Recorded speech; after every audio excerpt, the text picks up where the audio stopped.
Hi friends, இன்றைக்கி இந்த நெத்திலி கருவாட்டில் நம்ம எப்படி வெங்காயம் தக்காளி போட்டு சைடிஷ் செய்யலான்னு பார்க்கலாம் வாங்க. அதுக்கு இந்த நெத்திலி கருவாடை எடுத்து இதில் இருக்கிற அந்த மேலே மண்டை இருக்கும், அதை சுத்தமாக க்ளீன் பண்ணி வச்சிடணும்.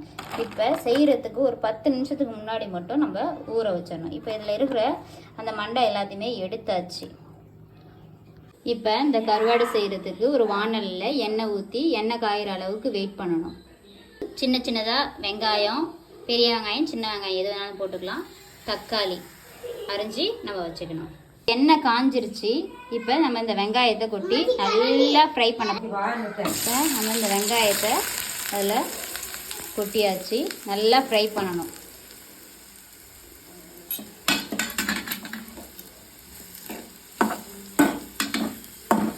இப்போ நல்லா பொன்னிறமாக மாறிடுச்சு. இப்போ இது கூட தக்காளியை ஆட் பண்ணிக்கணும். இந்த கேப்பில் நம்ம ஊற வச்சுருந்த கருவாட்டை நல்லா சுத்தமாக கழுவி வச்சாச்சு. இப்போ வாங்க தக்காளியை நம்ம ஆட் பண்ணிக்கலாம். தக்காளி ஆட் பண்ணி நல்லா வதக்கணும். கொஞ்சம் வதங்கினதுமே இது கூட நம்ம எப்பயுமே கருவாட்டில் உப்பு இருக்கிறதுனால இதில் உப்பு போடக்கூடாது. வதங்கினதுக்கு அப்புறம் கொஞ்சம் மஞ்சத்தூள், மிளகாத்தூள் போடணும்.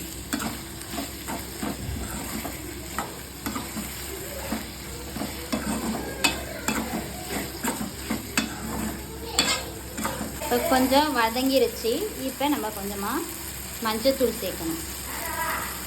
அது கூடவே உங்கள் வீட்டில் காரம் எப்படி சாப்பிடுங்களோ அதுக்கு தகுந்த மாதிரி மிளகாத்தூள் சாப்பிடணும். கொஞ்சம் கருவாட்டுக்கெலாம் கொஞ்சம் காரமாக போட்டால் தான் நல்லா டேஸ்ட்டாக இருக்கும். நல்லா சுள்ளன்னு நல்லா சாப்பிட்றதுக்கு நல்லாயிருக்கும். சாதம் வடித்து ரசம் வச்சு கருவாடு சாப்பிட்டுங்க, அந்த காம்பினேஷன் சூப்பராக இருக்கும்போது ஒரு 4 பூண்டை எடுத்து அப்படியே நல்லா நச்சு போடணும்.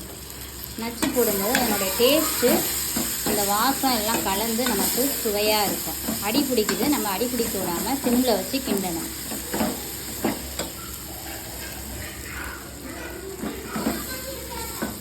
வாசமே கமகமன்னு நல்லா இருக்குது. கருவாட்டை இதில் கொட்டியாச்சு. இப்போ அப்படியே சுற்றி உடையாத அளவுக்கு நம்ம சுற்றி அப்படியே இது பண்ணிக்கிட்டே இருக்கணும். இது மாதிரி ஒரு 20 நிமிஷம் சிம்லேயே வச்சு அடுப்பை நம்ம இப்படி கிளறி விடும்போது தான் அதனுடைய அந்த உப்பு, வெங்காயம், தக்காளி, மிளகாத்தூள் எல்லா சாரும் ஒன்றோட ஒன்று கலந்து நமக்கு டேஸ்ட்டாக இருக்கும். சாப்பிட்றதுக்கு சுவையாக இருக்கும். கொஞ்சம் நிறையா எண்ணெய் ஊற்றி வச்சுக்கிட்டோம் அப்படின்னா ஒரு 3 நாள் ஆனாலும் கெட்டு போகாது.